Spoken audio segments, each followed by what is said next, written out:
அறம் நாடு பார்வையாளர்களுக்கு வணக்கம். இன்று நம்ம இணைந்திருக்கும் சிறப்பு விருந்தினர் அரசியல் விமர்சகர் ராஜகம்பீரன் அவர்கள். வணக்கம் சார். வணக்கம். விடுதலை சிறுத்தைகள் கட்சி சார்பில் தமிழ் தேசிய எழுச்சி மாநாடு ஆகஸ்ட் 17 உளுந்தூர்பேட்டையில் நடக்க இருக்கு சார். அதை ஒட்டி ஒரு சுற்றுப்பயணத்தை கட்சியினுடைய தலைவர் திருமாவளவன் அவர்கள் போயிட்டு இருக்காரு.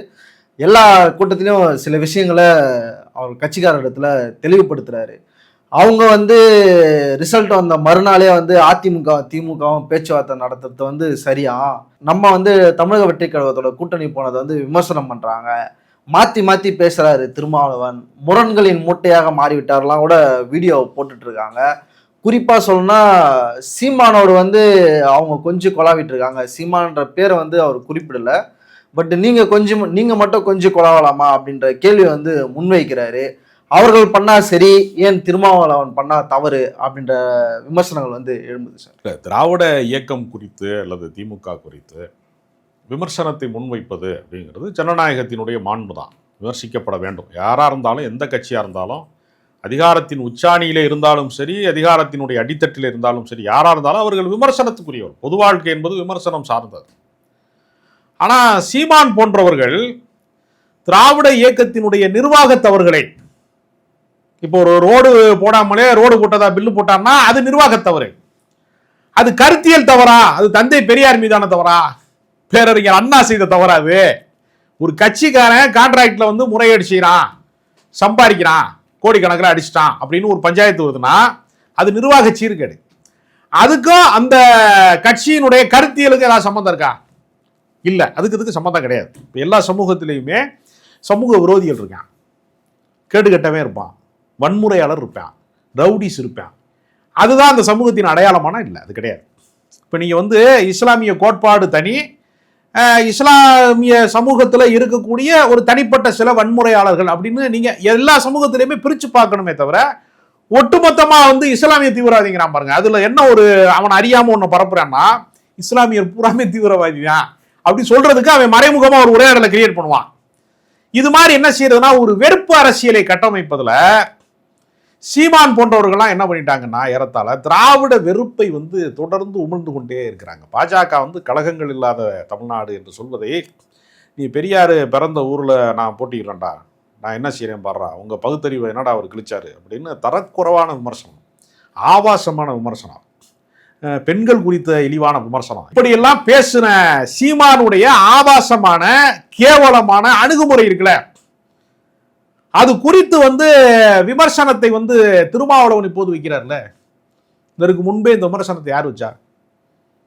இந்த விமர்சனத்தை இதற்கு முன்பு வைத்தவர் பேராசிரியர் சுபவீரபாண்டியன். அவர் என்ன சொன்னார்? அனிதா ராதாகிருஷ்ணன் தாய்மாமன் சீரெல்லாம் கொண்டு போகிறாரு, பெரியாரையும் திராவிடத்தையும் ஒழிப்பேன்னு சொல்கிற ஒருவருக்கு நீங்கள் சீர் கொண்டு போகிற அளவுக்கு உங்களுக்கு பண்பாடு இருக்கு அப்படின்னு அவர் விமர்சனம் செய்கிறார். இல்லை சார், எங்கே சீமான் இந்த விஷயம் அந்த 2 பேரும் உட்காந்துருக்க ஃபோட்டோ விமர்சனத்துக்குள்ளாதுன்னா அதுக்கு முன்னாடி நாள் தான் ஒரு நியூஸ் பரப்பப்படுது. அதாவது திருச்சி கிழக்குல சீமான் அவர்கள் அம்பாசமுத்திரத்தில் சீமான் அவர்கள் பொது வேட்பாளராக நிறுத்த போறாங்க அப்படின்ட்டு ஒரு செய்தி பரப்பப்படுது.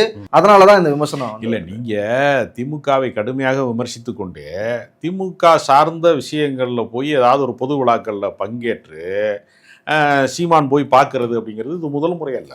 அது முத்து மரணமாக இருக்கலாம், வேற பல சம்பவங்களுக்குள்ள நீங்கள் பார்த்தீங்கன்னா அவர் ஒரு பெரிய அரசியல் பண்பாளரை போல தன்னை காட்டிக் கொள்வதற்கு ஏற்கனவே சீமானுடைய தகப்பனார் இறந்து போனப்ப, அவங்க அப்பா இறந்து போனப்ப அன்றைக்கு முதலமைச்சராக இருந்த ஸ்டாலின் அவர்கள் ஃபோனில் விசாரிச்சாரு அப்படிங்கிறதெல்லாம் நம்ம பார்த்தோம். அப்போ இதை வெறும் அரசியல் பண்பாடா, அது வேறு ஏதாவது ஒரு நகர்வு இதற்குள் இருக்கிறதா அப்படிங்கிற சந்தேகம் பல பேருக்கு வருகிறது. நமக்கு வந்தால் பரவாயில்ல, நாம் தமிழர் கட்சிக்காரனுக்கே வருது. நான் சமீபத்தில் ஒரு நாம் தமிழர் கட்சியுடைய ஒரு பொறுப்பாளரோட ஒரு தொலைக்காட்சி வாதத்தில் பங்கேற்கும் போது, இனிமேல் நான் பெரியாரை பற்றிலாம் பேச மாட்டோம் நாங்கள் அப்படின்னு ஆப்தர் காலில் சொல்கிறேன். அது எதுக்கு சொல்கிறேன்னு நமக்கு தெரியல. ஒருவேளை ஒரு இணக்கப்பாடு வருது அப்படின்னு நினைச்சு சொல்கிறாங்களான்னு எனக்கு தெரியல. அப்போ சீமான் எப்படி தமிழ் தேசியத்தை அணுகுகிறார், திராவிடத்தை எப்படி அணுகுகிறார் அப்படின்னு பார்த்தீங்கன்னா ஒரு இனவெறி கோட்பாடாக அதை அணுகிறார். ஆனால் திருமாவளவன் தமிழ் தேசியத்தை எப்படி அணுகுகிறார்னா இனக்கோட்பாடாக அதை அணுகவில்லை. அவர் என்ன சொல்றாருன்னா ஒரு மொழியை எப்படி பார்க்கணும் அப்படிங்கிறதுக்கு நீங்க தமிழ் இலக்கியம் மட்டும்தான் பிறப்புக்கும் எல்லா உயிருக்கும்னு பேசுது, சமத்துவத்தை பேசுகிற மொழியாக இருக்கிறது. இது சனாதனத்தின் மொழியாக இல்லாமல் சமத்துவத்தின் மொழியா இருக்கு. இந்த சமூக நீதி கோட்பாட்டை எல்லாம் வந்து ஏற்கனவே யாதும் ஊரே யாவரும் கேளீர்னு சிந்திக்கக்கூடிய இடத்துல தமிழர்கள் இருந்திருக்கான், ஒரு பரந்துபட்ட மனம் கொண்டவனா இருக்கான். அப்படிங்கிறப்ப அவர் தமிழ் தேசியத்தை அணுகுவதற்கும் இனவெறி கோட்பாட்டை முன்வைத்து அதை வந்து தமிழர் அல்லாதவர்னு பேசும்போது தாய்மொழியாக தமிழ் பேசாதவர்கள், நீங்கள் பல நூற்றாண்டுக்கு முன்பு வந்து மதுரையில் இடம்பெயர்ந்த நாயக்கர்கள் தெலுங்கை தாய்மொழியாக கொண்டவர்கள், அவங்க சொந்த மொழியவே ஏறத்தாழ பல நூற்றாண்டுகளாக இங்கே இருந்து இழந்தவங்க மொழி சிறுபான்மை மக்கள், தமிழ்நாட்டில் இருக்கக்கூடிய மொழி சிறுபான்மை மக்கள், சௌராஷ்டிரா கன்னடா பேசுகிறவன், உருது முஸ்லீமு, இந்த மாதிரி வந்து மொழி சிறுபான்மை மக்களை எல்லாம் தமிழர்களினுடைய பகைவர்களாக கட்டமைத்தவர் சீமான். அது வந்து ஒரு பெரிய வந்து தத்துவ பிழை மட்டுமல்ல, வரலாற்று பிழையும் கூட. அவன் தமிழ்நாட்டுக்கு என்ன துரோகம் செஞ்சான்? நீ நாயக்கரா ஒருத்தன் பிறந்துட்டாங்கிறதுனாலயே, அவனுக்கு தெலுங்கு தாய்மொழிங்கிறதுனாலயே அவன் தமிழ்நாட்டுக்கு என்ன துரோகம் செஞ்சாவன்? பிறப்பின் அடிப்படையில் மனிதர்களை வந்து சாதியை பார்ப்பது எவ்வளவு கேவலமானதோ அது மாதிரி மொழி சார்ந்து பார்க்க வேண்டிய அவசியம் இல்லை. ஒரு மனிதன் செயலால் அளக்கப்பட வேண்டுமே தவிர பிறப்பால் வந்து ஒரு மனிதனை அளக்கக்கூடாது. அதனால திருமாவளவனுடைய தமிழ் தேசியம் என்பதற்கும் சீமான் வலியுறுத்துகிற தமிழ் தேசியம் என்பதற்கும் பெரிய வேறுபாடு இருக்கிறது. சீமானினுடைய தமிழ் தேசியம் என்பது ஒரு இனவெறி கோட்பாடு, அது ஏற்றுக்கொள்ள முடியாது இனவெறி. அப்ப திருமாவளவன் வந்து தமிழ் தேசிய மாநாட்டை நடத்துகிறார் என்பது ஒரு ஆரோக்கியமான அரசியலுக்கான அடையாளம். தேசிய எழுச்சி மாநாடு அப்படி நடத்தணும்னு அவர் நினைக்கிறார். இன்னொரு விஷயம் என்னன்னா, திராவிட கருத்தியலுக்கும் தமிழ் தேசியத்துக்கும் நட்பு முரண்கள் உண்டே தவிர பகை முரண்கள் கிடையாது. அது ஒன்றுக்கொன்று எதிரானது கிடையாது.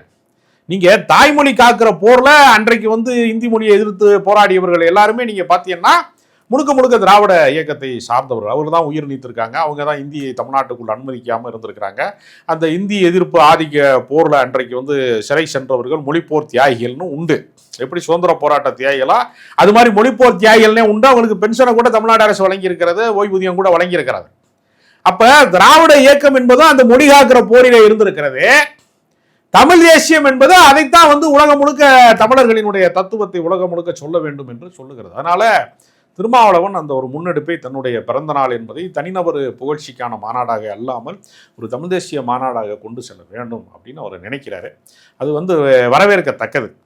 ஆனால் சீமான் போன்றவர்கள் தேர்தல் அரசியலில் வரிசையாக தோற்றுக்கொண்டே வந்து இனிமே போனி ஆகாது, தாவே காலம் வந்த பின்னாடி இனிமே நம்ம இளைஞர்களை உசுப்பேற்றி கொண்டு போய் கரை சேர்க்க முடியாது, கட்சி லெட்டர்பேடு கட்சியை சிறுத்துறோம், பின்னோக்கி போய்கிட்டே இருக்கு அப்படிங்கிற காம்ப்ரமைஸுக்காக திமுகவை அவர் அணுகுவது மாதிரி தான் நமக்கு தோற்றமளிக்கிறது. திமுக என்ன நினைக்கும்னா, இவர் கத்துறதை பயன்படுத்திக்கிடுவாங்க, அவ்வளவுதான். விஜய்க்கு எதிரான அவருக்கு ஒரு பேச்சாற்றல் இருக்கு, அல்லது அவர் உசுப்பேத்தி விடுறாரு. வாட்ஸ்அப்பில் வந்ததே வரலாறு என்பதை வந்து இன்றைக்கு வந்து முதலில் தொடங்கி வைத்தவர்கள் நாம் தமிழர் கட்சிக்காரங்க தான். அதனால இவரோட டைலாக் வந்து இப்ப நீங்க வந்து சில முன்னணி தொலைக்காட்சிகள்ல, திமுக சார்பு தொலைக்காட்சிகள்ல எல்லாம் சீமான் பேச்சை ஒளிபரப்புறாங்க. விஜய்க்கு எதிராக சீமானை முன்னிறுத்தான் அதை பார்க்க வேண்டுமே தவிர, அந்த எதிரிக்கு எதிரி நண்பன்லாம் சொல்லுவாங்க இல்லையா, அது மாதிரி ஒரு தோற்றத்தை அளிக்கிறார்களே தவிர சீமானை அவங்க எவ்வளவு தூரம் நம்புவாங்கன்னு ஒரு கேள்வி இருக்கு, இல்ல சீமான் இவரை எவ்வளவு தூரம் நம்புவான்னு ஒரு கேள்வி இருக்கு. ஆனா இவர்கள்லாம் ஏன்னா எங்கிருந்து புறப்பட்டாரு சீமான் ஒண்ணு இருக்கு. அவர் திராவிடர் கழகத்துல தான் புறப்பட்டாரு. இப்ப பெரியாரை ஒழிக்காம விட மாட்டேங்கிற இடத்துல வந்தாரு. சங்கினா சக நண்பன்கிற வரைக்கும் வந்தாரு. அப்ப அவருடைய அரசியல், அவர் இதுவரைக்கும் எடுத்த ஆயுதங்கள் எல்லாமே தோற்று போன ஆயுதங்கள். அதனால திமுக அவரை பயன்படுத்திக் கொள்கிறதா அல்லது அவர் வந்து திமுகவை பயன்படுத்திக் கொள்கிறாராங்கிறதா அப்படிதான் பார்க்க முடியுமே தவிர, சீமானை ஒரு பிரச்சார சக்தியாக பார்ப்பார்களே தவிர அவரை ஒரு ஆளுமை மிக்க, தலைமை மிக்க, ஒரு முக்கியத்துவம் வாய்ந்தவர் என்று பார்க்க வேண்டிய அந்த கட்டத்தை அவர் இழந்தார். அவருக்கு அவருடைய நம்பகத்தன்மையை அவரே காலி செஞ்சிட்டார். அதனால அவர் இப்போது ஈழத்தமிழர்களும் அவரை முழுமையா நம்பல. இன்னொரு பக்கம் வந்து நீங்க பாத்தீங்கன்னா தமிழ்நாட்டிலே இருக்கிறவர்களும் கூட, இளைஞர்களும் கூட அவரை பெரிய அளவுல நம்பல அப்படிங்கிற ஒரு பின்னோக்கி போயிட்டு இருக்காரு. அதனால ஒரு பிரச்சார பீரங்கியா வந்து நம்ம சீமானுக்கு, இப்ப வைகோவை பார்த்தீங்கன்னா எந்த கூட்டணிக்குள்ள போனாலும் அந்த கூட்டணியை நான் காப்பாற்றாம விட மாட்டேன் அப்படின்னு ஒரு சபதம் எடுக்கிறார். இப்போ பார்த்தீங்கன்னா நான் தான் பாதுகாவலனா இருப்பேன், இந்த ஆட்சிக்கு நான் தான் கேடயமா இருப்பேன், எல்லா அடியும் நான் தான் வாங்குவேங்கிறாரு. அதுக்கு அர்த்தம் தான் கேடயமா இருப்பேன்னா என்ன அர்த்தம்? வால் வீசுகிற போது கேடயம் தான் தடுக்கும். அப்போ என் முதுகுலாம் சும்மாதான் இருக்கு, வந்து அடிச்சுட்டு போங்கடாங்கிற மாதிரி நான் கேடயமா இருப்பேன் அப்படிங்கிறாரு. ஸ்டாலினுக்கு வந்து நான் மெய்காப்பாளனா இருப்பேன். அவருக்கு ஏற்கனவே எல்லாமே போட்டிருக்காங்க, செக்யூரிட்டிலாம் போட்டிருக்காங்க. இந்த அளவு சொன்னாரு மெய்காப்பாளனா நானும் இருப்பேன் அப்படின்னாரு. நான் வந்து கலைஞர்கிட்ட நான் சத்தியம் பண்ணி கொடுத்துருக்கேன் அப்படின்னு சொன்னாரு. திராவிட இயக்கத்தை காப்பாற்றாம விட மாட்டேன்னாரு. எல்லாரையும் காப்பாற்றாம விட மாட்டேன்னு சொல்லி சொந்த கட்சியை காப்பாற்றாம விட்டாரு. என் கட்சிக்காரர் 2 எம்எல்ஏவே நான் மதிமுக தான், ஆனால் நான் திமுக எம்எல்ஏ அப்படின்னு சொல்லிட்டாங்க. இந்த கேவலம்லாம் அவர் அடைய வேண்டியது இல்லை. அவருடைய உயரத்திற்கு அவர் ஒரு பெரிய போராட்ட அரசியல்வாதி. அதனால இது வந்து இந்த காலங்காலம் அவர் அந்த இடம் தான் வைகோவுடைய இடம் இருக்கல, பிரச்சார பீரங்கி கொள்கை போர்வாள்லாம் சொல்லுவாங்கல்ல கடந்த காலத்தில், அது மாதிரி மேடையில் முழங்குவதற்கு தான் சீமானே தவிர அது நம்பகத்தன்மைக்குரிய ஒரு இடத்தை அவர் ஏற்கனவே இழந்துட்டார். வைகோவுடைய இன்னொரு அடுத்த கட்டம் தான் சீமான், அதை கடந்தவர் ஒன்றும் இல்லை. இப்போ திருமாவர்கள் மேடையில் பேசும்போது நான் பேசுகிற பாலிடிக்ஸ் புரிஞ்சது உனக்கு ஒரு மெச்சூரிட்டி வேணும் அப்படின்றாரு. என்ன மெச்சூரிட்டி அது? ஏன் மற்றவங்களுக்கு வந்து இவர் பேசுகிற பாலிடிக்ஸ் புரிய மாட்டேங்குது? சனாதனத்திற்கு எதிராக நான் அவ்வளோ ஸ்டெடியாக நிற்கிறேன் அப்படின்ற விஷயத்த திரும்ப திரும்ப தெளிவுபடுத்துறாரு. இல்லை, அதாவது பாஜக எதிர்ப்பு என்கிற விஷயத்தில் தாவேகா தங்களுடைய கொள்கை எதிரியாக பாஜகவை சொல்லுகிறது. ஆனால் களத்திலே வந்து அப்படி எதுவும் செயல்பாடு இருப்பதாக நமக்கு தெரியல, மௌனமாகவே இருக்காங்க. அவங்க எது குறித்துமே அவங்களுக்கு கருத்து கிடையாது. தாவேகா எதை குறித்தாவது கருத்து சொல்கிறார்களான்னு பார்த்தா அவங்களுக்கு மௌன மொழியில் பேசுகிறாங்க, மக்கள் மொழியில் பேச மாட்டேங்கிறாங்க. இன்னொரு பக்கம் வந்து பார்த்தீங்கன்னா இந்தியா கூட்டணிக்கு ஒரு பெரிய வலிமை சேர்த்த திமுக என்பது காங்கிரஸ் முரண்பாட்டிலே விலகி இருக்கிறது. இந்தியா கூட்டணியில் திமுக இல்லை என்கிறாங்க. அப்போ அகில இந்திய அளவிலே பாஜக என்கிற தீய சக்தியை ஒழிப்பதற்கு மாநில அரசியலிலே மோதிக்கொண்டால் கூட பரவாயில்லை, தேசிய அளவிலே வருகிற போது தாவேகாவும் வந்து பாஜக எதிர்ப்பிலே உறுதி காட்டணும், திமுகவும் பாஜக எதிர்ப்பிலே உறுதி காட்டணும். இரண்டு பேருமே வந்து அந்த இந்தியா கூட்டணியிலே வந்து ஒரு புள்ளியில் இணைவது. அந்த கேள்விதான் சார் இந்திய அரசியல்ல முக்கியமான ஒரு விஷயமா அவர் சொல்றாரு. இல்ல, அந்த கேள்விதான் அவர் சொல்றாரு. இன்னும் விளக்கமா சொல்றது வந்து, அப்போ கேரளால வந்து கம்யூனிஸ்டுகளும் காங்கிரஸும் வேற வேற புள்ளியில நிக்கிறாங்க, ஆனா அவங்களால வந்து இந்தியா கூட்டணின்ற பிளாக்ல வந்து ஒன்றிணைய முடியுது. வெஸ்ட் பெங்கால்ல மம்தாவுக்கும் காங்கிரஸுக்கும் அவ்வளவு சண்டை நடக்குது, ஆனாலும் அவங்க ஒன்றிணைறாங்க. இங்கேயே அந்த பாலிடிக்ஸ் வந்து வெற்றி அடைய மாட்டேங்குது. அதைத்தான் நான் திரும்ப திரும்ப கேள்வியா கேட்கிறேன். இல்ல, அந்த நிலை அடைய வேண்டும் அப்படின்னா அவர் விருப்பப்படுறாரு, சம்பந்தப்பட்ட கட்சிகள் விருப்பப்படணும்ல, அப்படி ஒரு கருத்தை அவர் முன்வைக்கிறார். நீங்கள் வந்து கம்யூனிஸ்டுகள் வந்து தேசிய அளவிலே வந்து பாஜக எதிர்க்கப்பட வேண்டும் என்பதற்காக அவங்க காங்கிரஸ் வந்து மாநிலத்தோடு முரண்பாடு வைத்துக்கொண்டே மத்திய அளவிலே அந்த முரண்பாட்டை வந்து அவர்கள் வந்து தொடர்வது இல்லை அப்படின்னு ஒரு முடிவு எடுக்கிறாங்க. அந்த மெச்சூரிட்டி பாலிடிக்ஸ் வந்து நமக்கு வரணும் அப்படின்னு திருமாவளவன் விரும்புகிறாரு. அதனால திருமாவின் கருத்து என்பது ஒரு அறிவின் உச்சமாக பார்க்கணும், ஒரு சமூக நலன் சார்ந்த கருத்தாக பார்க்கணும். அதை கொச்சைப்படுத்தி திருமாவளவன் அப்படியும் பேசுவார் இப்படியும் பேசுவார், அப்படி இல்லை. அவர் சொல்கிறார், வெளிப்படையாக சொல்கிறார், நாங்கள் திமுக கூட்டணியில் தான் இருந்தோம், அது வந்து வெற்றி பெறும் நம்பினோம், அது நடக்கலை, நாங்கள் இருந்த அணி வெற்றி பெறாததில் எங்களுக்கு என்ன மகிழ்ச்சி இருக்க முடியும் கூட ஒரு விமர்சனத்தை வைக்கிறார். அதனால் ஒரு ஆட்சி மேலேயும் அவர் விமர்சனம் வைக்கிறார். அவர் திமுக கூட்டணி இருந்த போதும் அந்த விமர்சனங்களை வைத்திருக்கிறாரு, தாவேகா மீதும் அந்த விமர்சனங்களை வைத்திருக்கிறாரு. அதனால் ஒரு விமர்சனத்தை வந்து, அதாவது ஒரு கட்சி கூட்டணிக்கு போயிட்டாலே கட்டுப்பெட்டியாக அடக்கமாக இருக்கணும் அந்த கட்சிக்கு, அந்த கட்சிக்காரை மாதிரியே தான் கூட்டணிக்காரர்களும் நடந்து கொள்ளணும் அப்படின்னு நினைக்கிற ஒரு மனோபாவம் இருக்குல்ல, அது வந்து ஜனநாயகம் அல்ல. மாற்று கருத்தை உரையாடுவதற்காக கண்டுபிடிக்கப்பட்டது ஜனநாயகம். நம்ம மன்னராட்சியில் இல்லை. போற்றி போற்றின்னு புகழ்ந்து பாடணும், ஸ்டாலினை புகழ்ந்து பாடணும் அவர் முதலமைச்சராக இருக்கும்போது, அப்புறம் விஜய் முதலமைச்சரானா அவரை புகழ்ந்து பாடணும் அப்படின்னா அதுக்கு பேர் ஜனநாயகமே கிடையாது. அது இன்னொரு மன்னராட்சி முறை தான். அதனால் திருமாவளவன் ஒரு ஜனநாயக ரீதியாக ஒன்றை அணுகுகிறார், அப்படிதான். அதை வந்து ஒரு சிறுமைப்படுத்த வேண்டிய அவசியம் இல்லைன்னு நான் கருதுறேன்.